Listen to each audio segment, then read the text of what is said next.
Hello there, and welcome back to the Sky Guys podcast. We are revisiting season one of The Mandalorian. We're finishing the journey today as you go back and revisit chapter 8, Redemption. I'm one of your hosts, Mike Phillips. With me, as always, the man who's voiced the generation every single week. Pete Consadori is here. Pete, how are you? Doing well. Excited to talk about the finale of season one. We're finally here yet again. I know we did this, or kind of did this when this first came out, so I'm excited to talk to you guys about it. Well, we never did it when it first came out, like on the pod. Uh, We watched it. maybe I was dreaming that. Maybe I thought, oh, we did watch it. Yeah, this is what kind of sparked this idea, right? Yeah. Yep. Yeah. Also, back with us here today after a 2 week hiatus. He's finally escaped the sands of Tatooine. Nick Fraietta is back with us. Nick, how are you? Doing great. Very excited to discuss Mando season one, chapter 8, season one finale. What was it called? Redemption. Redemption. Yeah, excited for that. Yeah, since this obviously we didn't hear from you the last 2 weeks. Any big takeaways in the last two episodes you wanted to get off your chest before we get into this week? No, it's just that I really like episode 6 a lot. It's a good episode. And episode 7, I still feel like I don't, even after watching it again, I still feel like I don't know what happened. That whole, I just forget about it. You can be like Mando season one. I can think every episode in my head what happens, like a general plot line. Episode 7, I just don't know at all. Yeah, well, we'll see if you like have any more memory after going back through it again. So, Pete, if you want to subscribe to this guy, guys, do so Apple Podcasts, Google Play, TuneIn, Spotify, Amazon, all usual suspects. Simply search for the Sky Guys here at podcast platforms and find episodes there. And just as we're done with the Mandalorian rewatch of season one, stick around because we'll get to season two in January, and we have some fun stuff planned in the coming weeks. Make sure you're subscribed. Yeah. Subscriptions are free. Don't have to pay anything. Helps us out, helps you guys out, get the content quicker, and you get some exclusive stuff too. So make sure you're subscribed because, like Mike said, we have a bunch of fun stuff coming out for you. Yep, absolutely here. And Nick, people want to follow us on social media. How can they do that? You can follow at Sky Guys Podcast all over social media, and you can email the pod at skyguyspod@gmail.com. Yep, let's go our social media comment of the week. We'll go back to TikTok again. This is from I forget we're talking about Run Our Way. Says that in terms of the Size Ventures live action show that Jenji Tarkovsky wants to make, he created the character. Run Our Way says honestly he should be allowed to. He created the character, so that's one who's on board. And then to sum up the state of Star Wars discourse this week and this of late, PSI JI Color says below it, I thought they killed her off. Now she's back for some reason. It tells you the state of this character, Pete. Yeah, a lot of question marks and a lot of uncertainty. She gets killed off in something that's not in digital media, correct? It's in book form. Look, Yeah, so I mean, like I had said before, like I'm not much of a book person. Probably should be more of a book person. But there's some plot holes that I think need to be kind of answered, and made understood, whether it's in a book or whether it's in live action. Probably it's there. I just, like I said, not much of a book person to understand it. Nick, any thoughts on the Ventress live action idea? Yeah, it's a disaster. You have so many people who don't even know the state of this character. There's a lot of people who don't know who this character is. There's a lot of people who know the character just from the Clone Wars and then said, "Oh, she's back." There's a lot of people who know the book and then say, "Oh, wait, she's dead." There's a lot of people who have seen it all that are just like, "This is confusing." So just leave it alone. Honestly, I think that's the one of the biggest problems in Star Wars, especially the Dave Filoni side of Star Wars. It's just like, just let it go. Too niche. Is the way we Pete and I said it, like when Max was on, that's something about this episode. So Yeah, oh, agreed. But I just think the characters in general, like, let go of the characters sometimes. You know what I mean? yeah, dead, like dead can stay dead. Right, right. All right, so I did the Star Wars news the last week. So you're back, so I'll let you take over again. So I'm back with a lot of news. got a lot because we recorded two in a row 2 weeks ago. So now like a lot piled up while we're gone. Yeah, we'll try to go through quick and discuss what we need to. So the first thing is the cast of the Star Wars Starfighter movie Yep. has been officially announced. We have Ryan Gosling, Flynn Gray, Matt Smith, Mia Goth, Aaron Pierce, Simon Bird, Jamal Westman, Daniel Ings, I don't know him, Yep. and Amy Adams. The movie has already begun production and is described as a all new standalone adventure set in a period of time of Star Wars that has never been explored before. It is reportedly 5 years after The Rise of Skywalker. So, Pete, we got a cast for this movie. We got some new names in here. We got a little bit of a log line. Any big thoughts on this movie? It's coming in 2 years. I'm happy that it's not in the timelines that we know. We've been talking about that, and that's been a theme of our podcast where we want something that's different. Um, Still kind of, I'll wait to see it to believe it kind of situation, but I'll go into it with an open mind. I usually try to with Star Wars stuff anyway. Yeah, I'm excited. All new cast, some big names on here, and not being constrained by previous candidates going to help this movie, Nick. Oh yeah, I'm excited for this one. I'm going into this one, like Pete said, with an open mind. And as Pete also said, I try to always do that, but this one more so than some of the others. I feel like maybe it's just because they said it's in set in a period of time that Star Wars never explored before, and I find that exciting. So I'm excited for that, and then we're gonna get a new time period, perhaps a new threat, something all new rather than something we're familiar with, and I'm excited for that. Yep. And what's next? Claudio Miranda, who is a cinematographer for Top Gun Maverick, is going to have the same role in that same movie.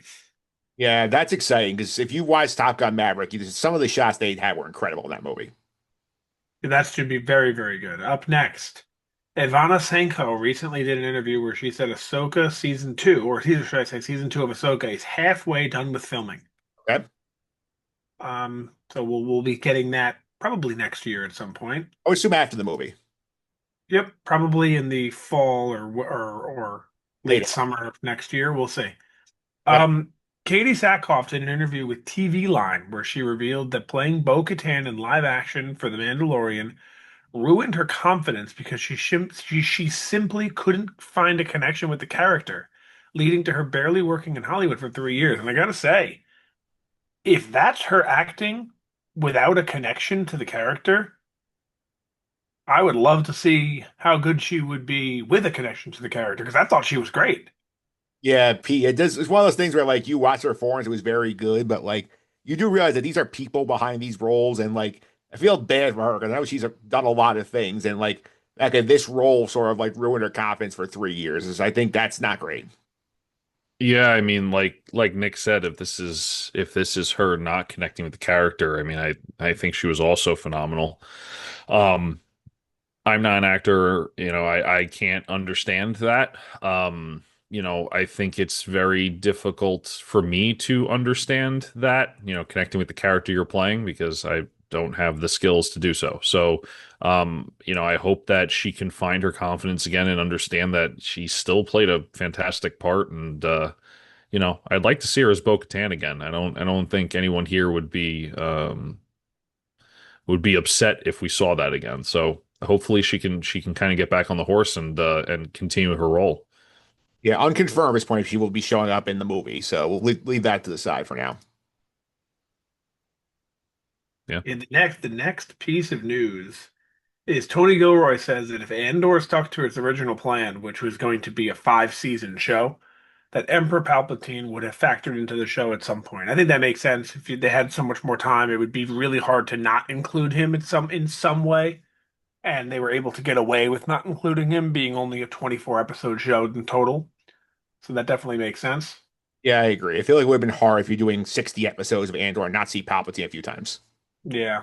Next is new screenshots were leaked online from The Mandalorian and Grogu. That's the movie. I feel like that might be the worst title I've ever heard because you need to tell people that's the movie afterwards. But anyway, new screenshots were leaked online after footage of the film was shown at D23.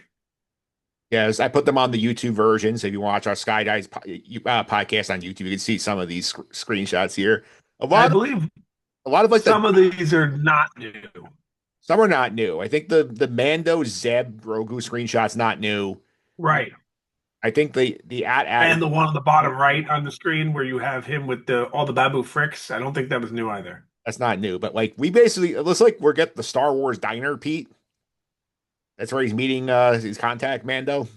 Yeah, I mean, I gotta be honest with you, the bottom pictures look AI. They look like paintings or Yeah, renderings they versus do. They do. screenshots. I think the rest of them look like screenshots. like of possibly like I think the top two are the most realistic ones, and then I think they just get more and more unbelievable as the frames go down. So I would take this for what it is, and that's a social media post, not actual screenshots of the movie. Because if Bomb writes a screenshot of the movie, it doesn't look like it's gonna be realistic. Now, also, Like, Not our first diner, Mike. Don't forget about Dex. yeah, our modern Star Wars diner. Maybe it'll be Dex's diner. Who knows in the Oh, future? yeah, and also, and here it's on the screenshot, there's four on each side. Second one in the right-hand column is our first looking behind it, Raya the Hutt, who's in a gladiator arena. It looks pretty buff. Yeah, kind of reminds me of well, Gladiator, but it also reminds me of Thor Ragnarok. Yeah, a little bit. Okay, the next piece of news.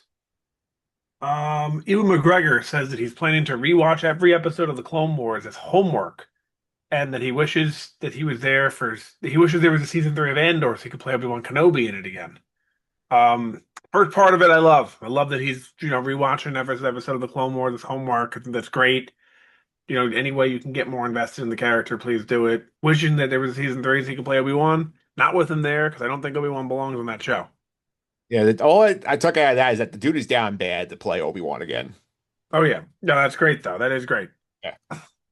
Um, Lego will be releasing a special Christmas themed Star Wars set, a gingerbread AT-AT walker with a gingerbread Darth Vader mini figure. It's on the screen on the YouTube version as well. Pete, as the Lego guy, how you feel about this? I'm okay with it. I think that for almost 1,000 pieces for $70 for a licensed set, it's not bad. I believe the price is wrong. We read this actually $60. Oh, it's not 69.99. I saw somewhere down below someone said that it was actually like 59.99. I saw So somewhere. so 59.99 is even better. I think for the minifigure and also just the look of it. I think it's a cool little set if you want to splurge a little bit on something small, just as like a nice Christmas piece if you celebrate the season. If you don't celebrate the season, you still like it. I think it's still a good pickup, especially for the minifigure. But I wouldn't spend 60 or 70 just for the minifig. I would say if you're interested in the whole set, definitely go for it. I think it's pretty on par for what we expect out of Lego when it comes to pricing and piece count. Yeah, no, if your first time that they had a Lego Star Wars specific Christmas set that's not the Advent calendar, since I think they had like a Christmas theme, like colored X-Wing, I think back like 2018, 2019. Well, they had oh God. There was a set that was Christmas themed. They're all oh wait, was that Thanksgiving? Maybe it was Thanksgiving. It might have been like Life Day. Yeah, something like that, maybe I'm thinking of. Anyway. All right. Nick, anything else? Okay, the last piece of news that we have is rumors have been circulating online that Millie Alcock, who played Supergirl in the new Superman movie, will be cast as an adult version of Omega in season 2 of Ahsoka. Okay. I don't believe this. Number one, I feel like Millie Alcock, if she's playing Supergirl, I think she's way too big to be doing a Star Wars Disney Plus TV show. And number two, I'll throw out here, like, is anybody asking for Omega to be in this show? This is going back to what I was saying earlier. It's getting exhausting at this point. And Ahsoka, and don't get me wrong, we all like Ahsoka here. This is an Ahsoka positive podcast. We enjoy the show very much, but Ahsoka is the worst offender of this. It's like everything that I've ever done, me being Dave Filoni, everything that I've ever done, I'm gonna throw it all in one show. Like we got Ezra here, we got Ahsoka here, and we're gonna throw Omega in here. Like enough, man. You don't need to bring everything together. Not everyone needs to live the entire timeline. Not everyone needs to be involved in every single story. It's okay to relax. And let some characters go. Yeah. Yeah, Pete, like, I think it's a lot for the casual audience if this rumor is true. Like, oh, now you got to go study the Bad Batch to figure out who his Omega person is. Yeah, I mean, I will say, don't get me wrong. If you wanted to watch the Infinity Saga, you needed to watch 26 movies. It's a lot of homework, right? I'm not opposed to having things connect, but I'm with Nick where you don't, and you, Mike, you don't have to bring everything back, right? It doesn't have to show up. Would I love to see Bad Batch in live action? 100%. That'd be cool, right? Don't get me wrong. It would be very cool. I will say, if we're gonna do it, let's just keep it to Ahsoka and don't do it with the other shows, right? Just put all the cameos and all the fan service stuff into one show. Let us fans that have been staying with it be geek out over it, and then just make every other show don't do it, right? I would say maybe that's a benefit of just doing it all in one show, so you don't have to worry about other shows getting bombarded with cameos. You don't want the seeping over to Mando side. You really, if it stays in the one lane, you're okay. And I'm selfishly like I love it. Like I would love to see Omega in the show selfishly. Like me personally, seeing Omega, that's awesome. Seeing Ezra, and I know we didn't get to see Zeb, technically he was in Mando, but seeing Proper. Zeb, Chopper, everybody, I want it. It's awesome. But like I also see like the realistic side of things where I'm like, this is crazy. Like what's going on? This is like something that should be a comic book at this point. Like it's literally fan service, and as a fan, I'm being serviced. But as a critic, I look at it and say this is kind of ridiculous. Yeah, it's a little much. Yeah, All right, that's it for the news, right? that is it for the news. All right, let's get to chapter 8 here, Redemption. Pete and I covered chapter 7 last week. This is the conclusion of that storyline. Some trivia on the episode here. It released in December of 2019 after, I believe, the episode 7 came out December 18th. This one came out December 27th, 2 days after Chris's back in the original Friday release date.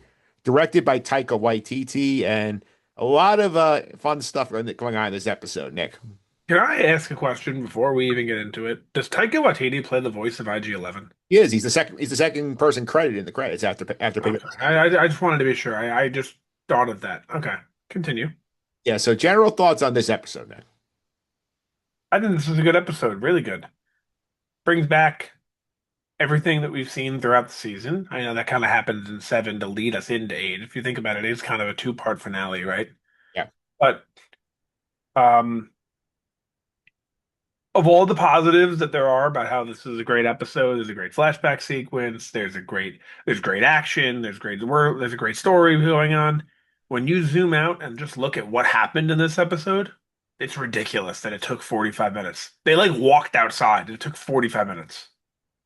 Yeah. Well, I mean, there's also a couple of skirmishes in there as well. Yeah, no, of course. I'm just saying, if you zoom out and see where they started to where they ended, you're like, that's it.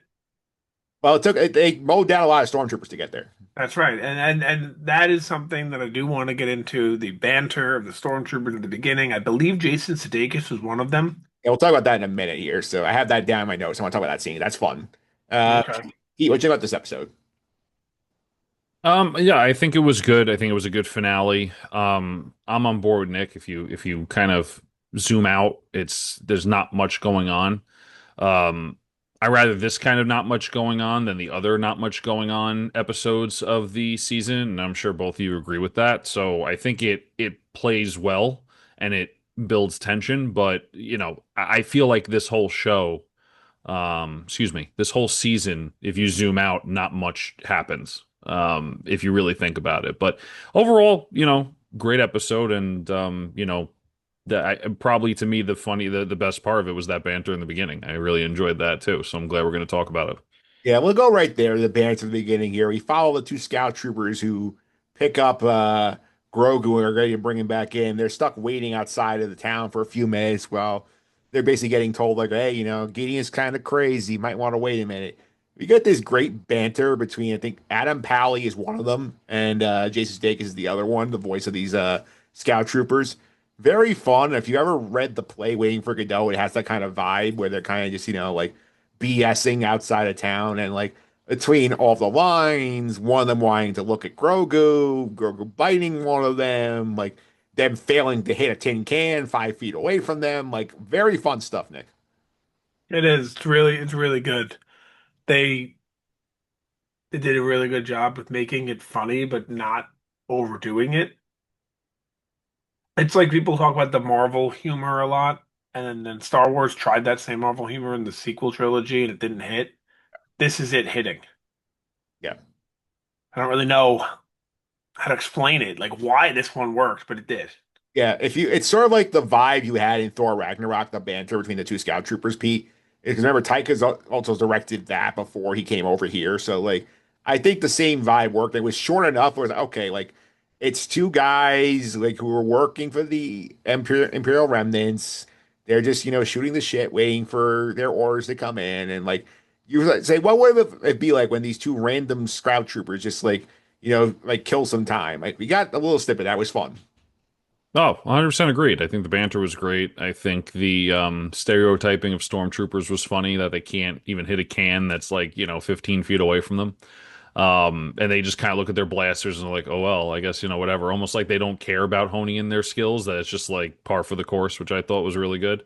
And yeah, I'm a big Jason Sudeikis fan, so the fact that he's part of that it just adds to it even more for me.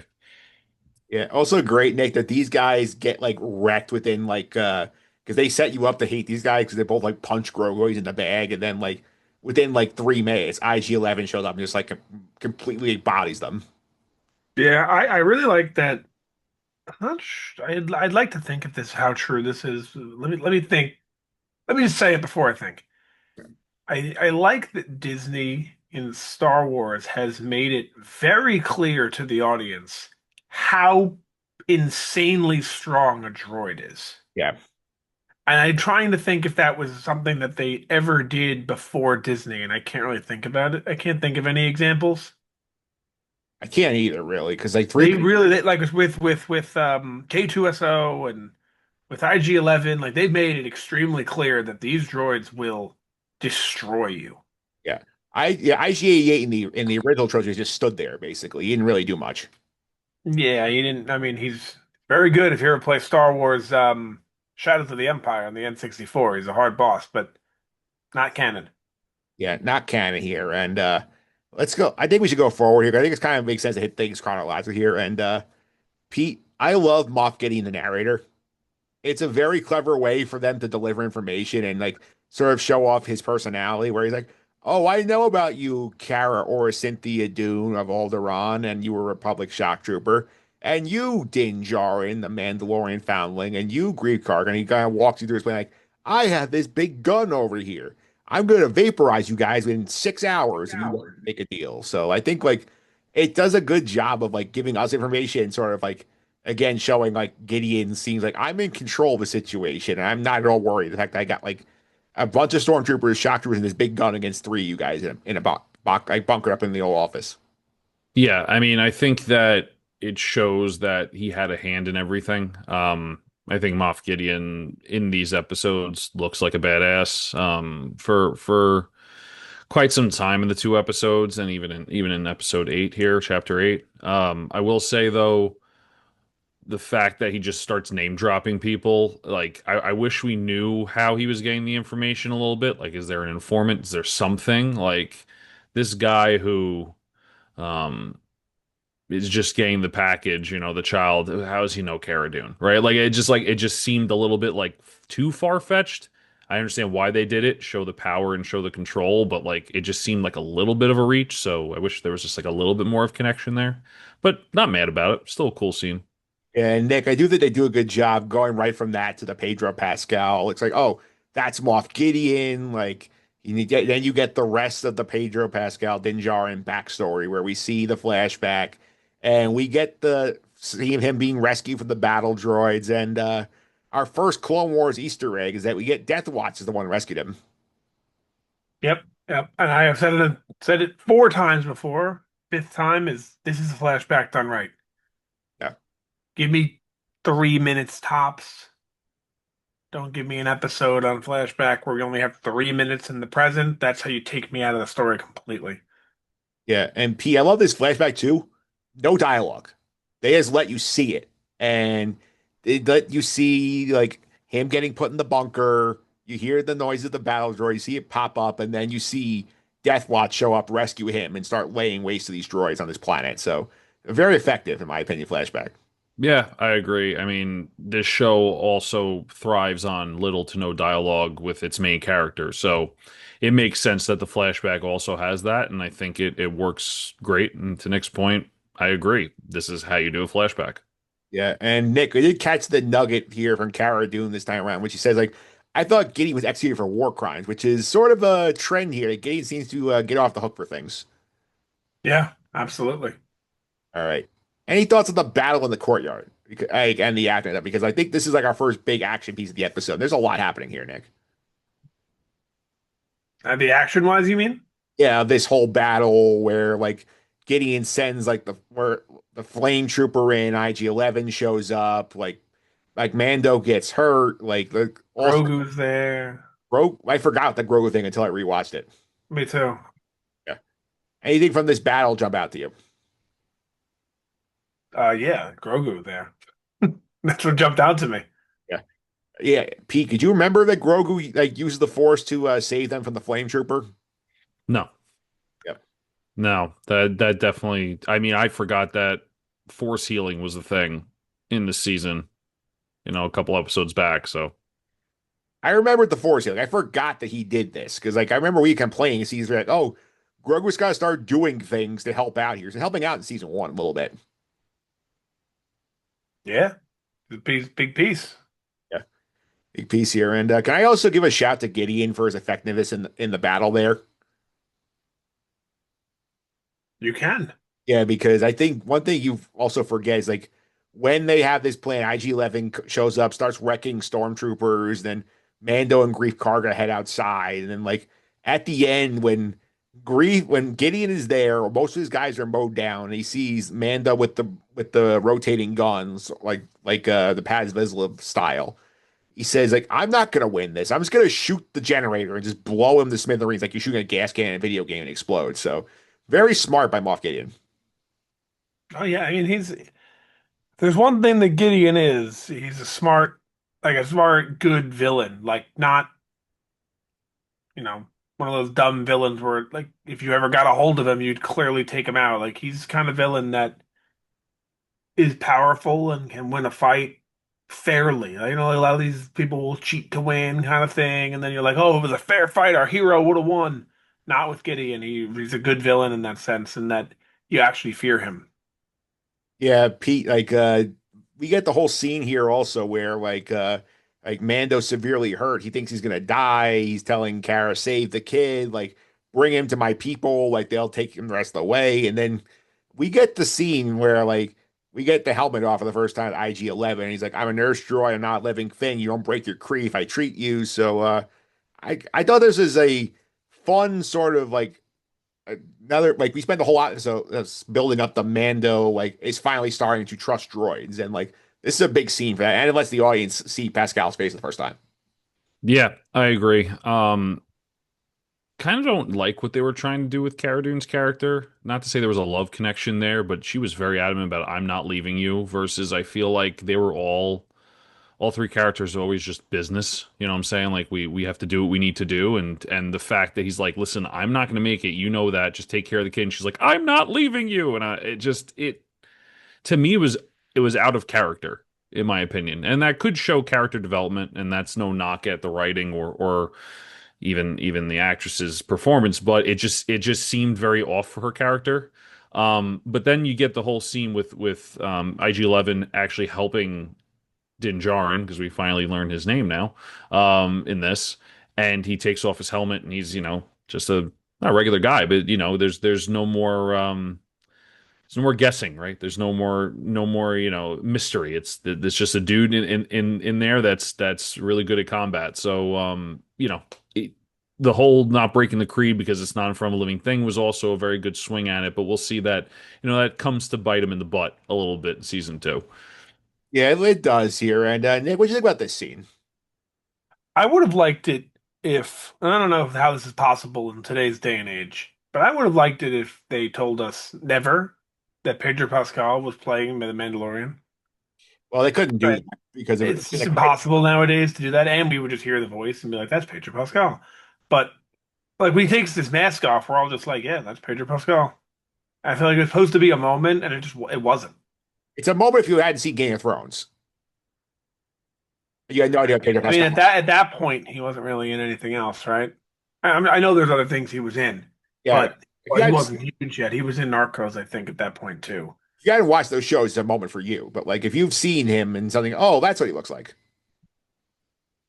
Yeah, I'm gonna look into that and see, like, outside or before 2019, what has he did he really do Yeah, besides Game of Thrones and Narcos? yeah. We talk about that a little bit here.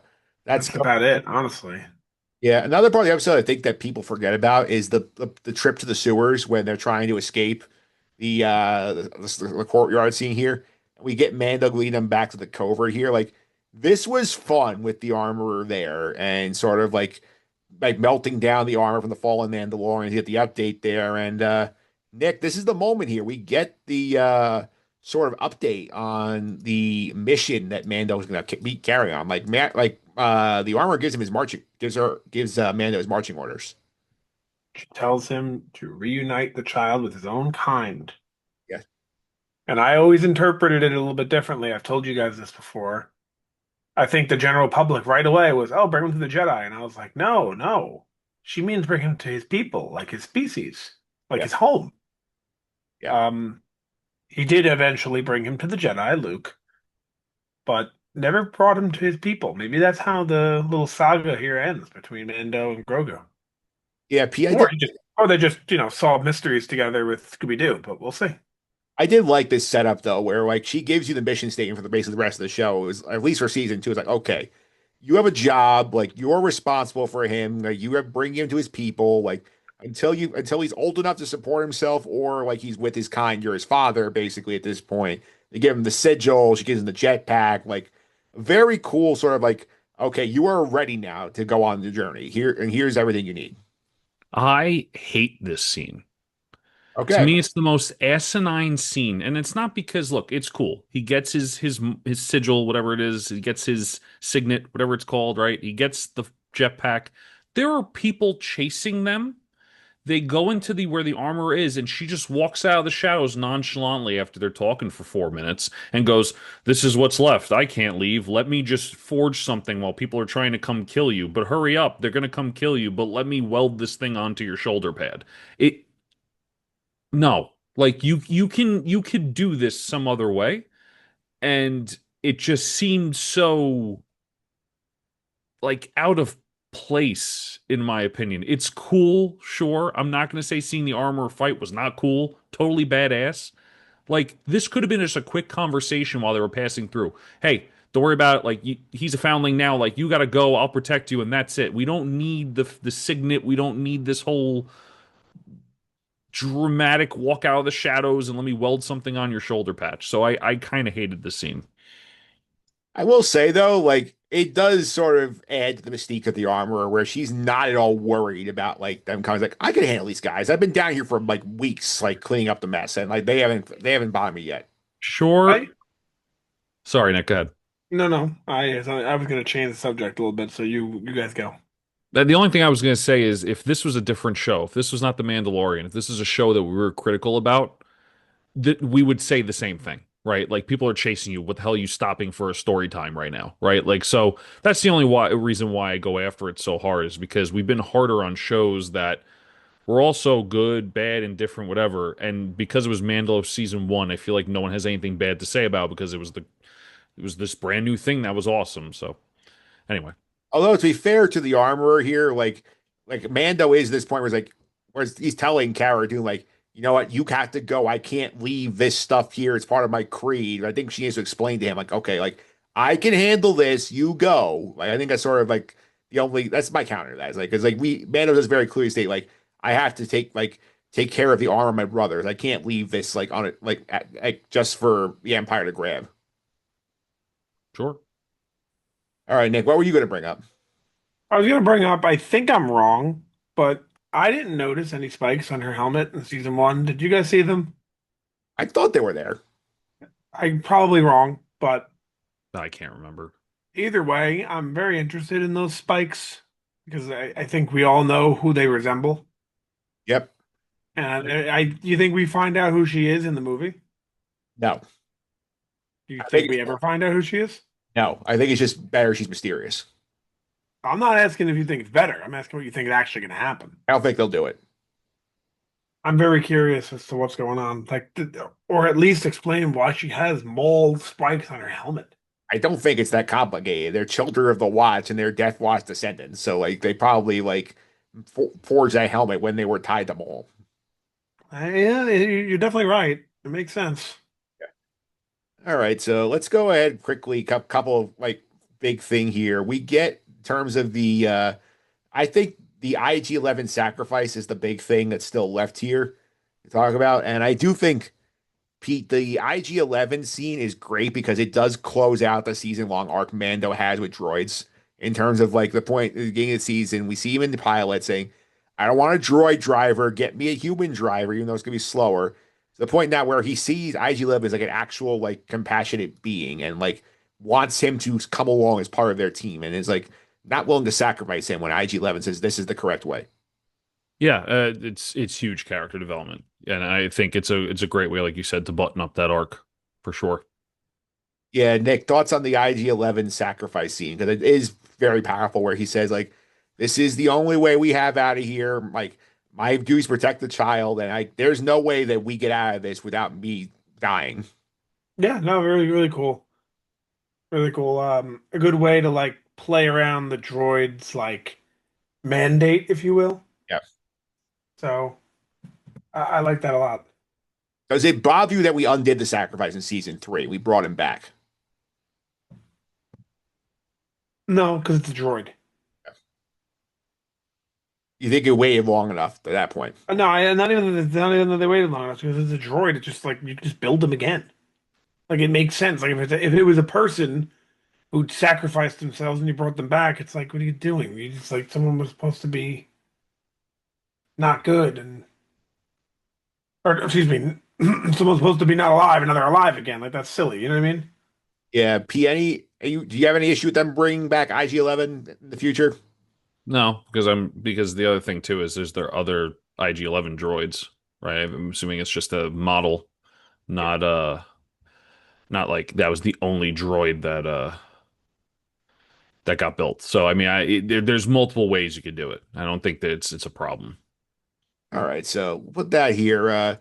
See, he basically wipes all the stormtroopers here. The scene with Mando blowing up the Tie Fighter was fun. Oh yeah. What's even more fun is what happens after. Yeah, Nick, you want to talk about the Darksaber reveal real quick? Yeah, looks like the TIE fighter's out for the count. We all assume Gideon's dead, and then we see he's wielding the dark saber. He uses it to break himself free, and he's stands on top of the TIE fighter with the dark saber, and everyone's just like, "Wait, what?" Yeah, And that's pretty much the only answer we got on that for a year. yeah, P. I think it's also wow. This is really our like we got the tease with the Death Watch like cameo in the flashback early episode. This is the biggest thing to this point in the show that ties it back to the previous animation. Gets you thinking, oh, they're gonna start referencing Clone War stuff. Yeah, I mean, I think that was the big one, right? I think that was the most obvious one.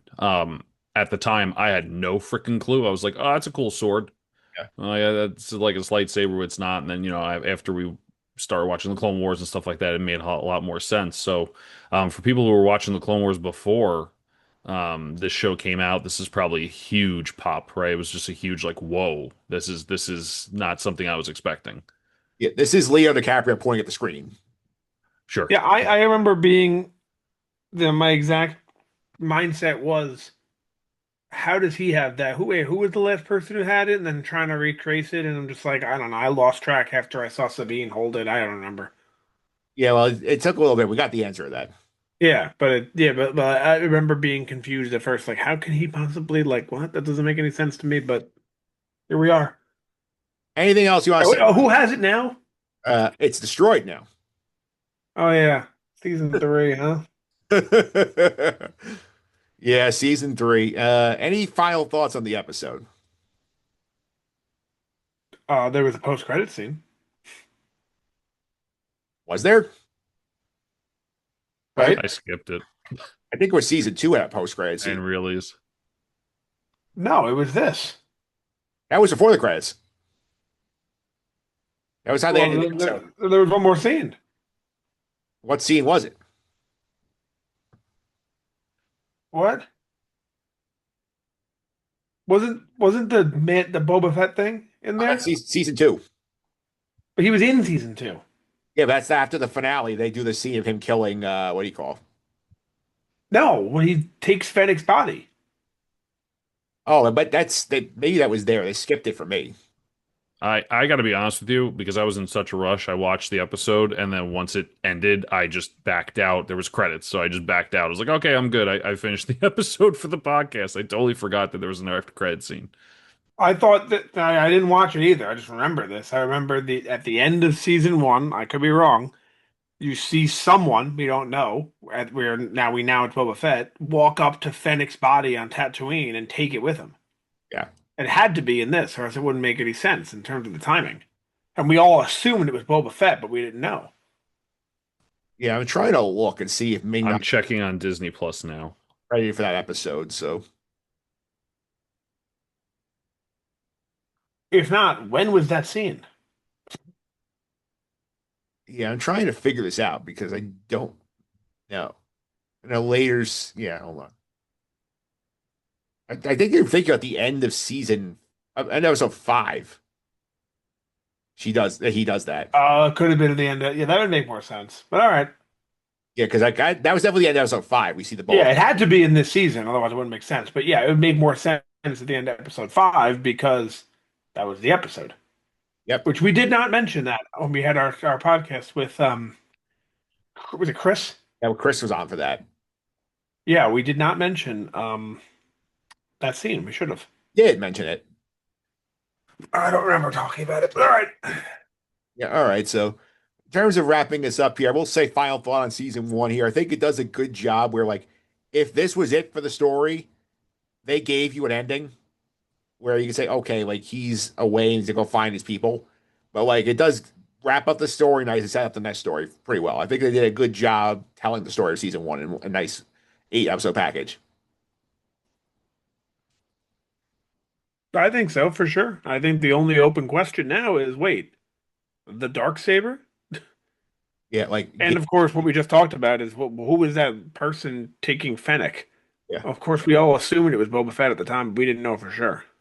All right. So let's go ahead now. We'll wrap up here. Do our MVP LAP board. The best and worst characters of the season as rated by us through 7 episodes here. Mando on the top of the board +6, followed by Queel at +4, Pelimato +3, The Covert +2, Paz Vizsla, Grogu, Cara Dune, Omera, and Moff Gideon all the points. So, Nev, he wanted to ask you, why did Cara Dune get an MVP last week? What? You gave Cara Dune the MVP last week. Why? I didn't fill out the board last week. Like you said your stuff and you had Cara Dune down as an MVP. I have no idea what you're talking about. I think you might have just forgotten in your stupor when you watched the episode. I don't think I texted you at all, and I don't think I wrote in the sheet. You did write it in the sheet because we did it down, and Pete said we have to ask Nick why you put this down because Pete gave her the LEP that episode.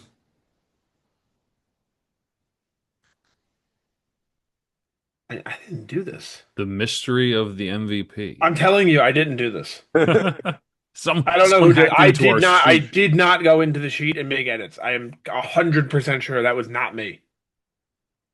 We got a Well, hacker, Mike. Someone hacked into I our didn't make any. I sheets. didn't do either of them. I was actually like when you asked me at the beginning of the episode, and you said, "What did you think of the last two episodes?" I was like, "Oh, I hope he doesn't ask me for my MVP because I didn't think of that all because I right. didn't do that."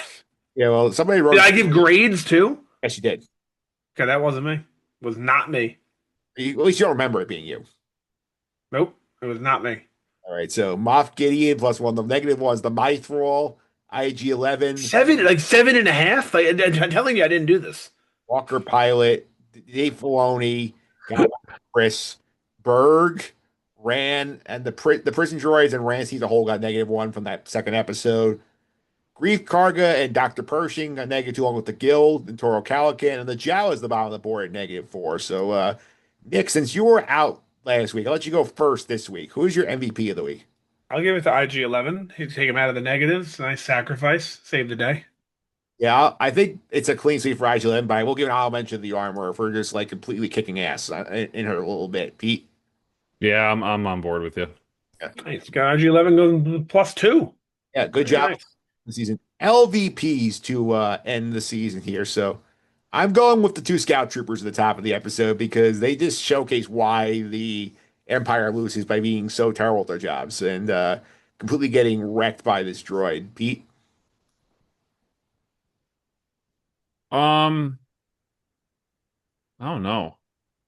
I kind of wanted to give it to Din Djarin because I feel like there was a couple things. Um, I'll you, everyone else like plays a major role. I'll also give it to the Scout Troopers.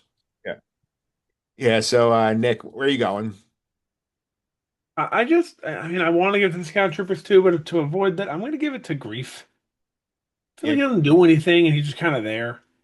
Grief Maybe also maybe wants, I'm missing what he does, but like I feel like he's just kind of there saying Mendo. That's all he does. he also wants to go give up and go surrender to Moff Gideon because remember he's Yeah, I feel like he definitely grows as the seasons go on, and unfortunately, I don't think he'll be on the show anymore. I don't think they're going to recast him, but um, I don't know. He didn't really do anything.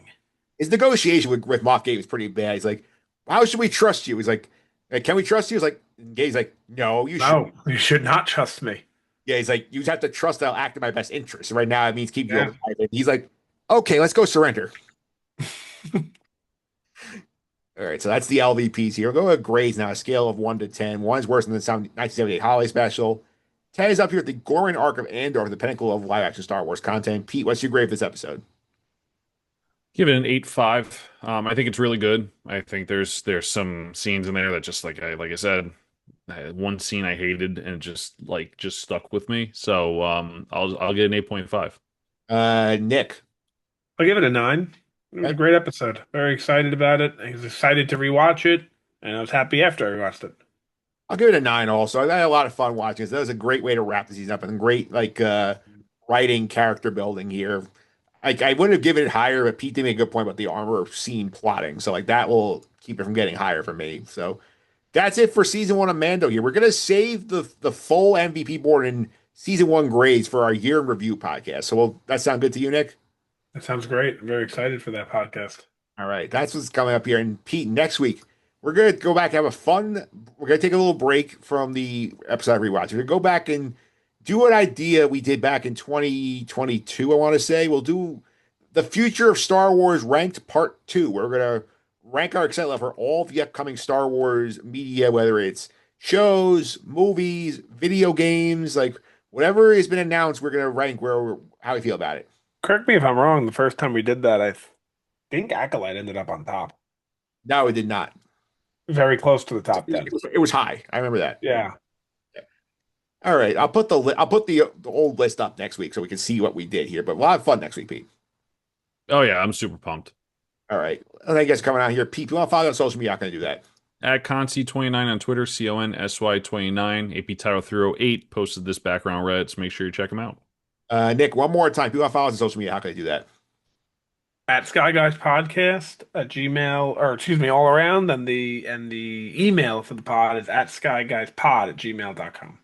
All right. You can also follow me on social media at mphillips331. It's MPHILIPS331. This week over on the Just and the Suffering podcast. We're wrapping up week one of the NFL season here. So, Nick, did you make it through week one of the knockout pool? Of course I did, and the Giants are undefeated. What a time to be alive. Yeah. Hopefully, they took some people out with them. Yeah. A lot of people picking against the Giants in those knockout pools. Yeah, we will. We will. I don't have the number in front of me, but we will see how many got knocked out by that 41-0 Giants win. Yep.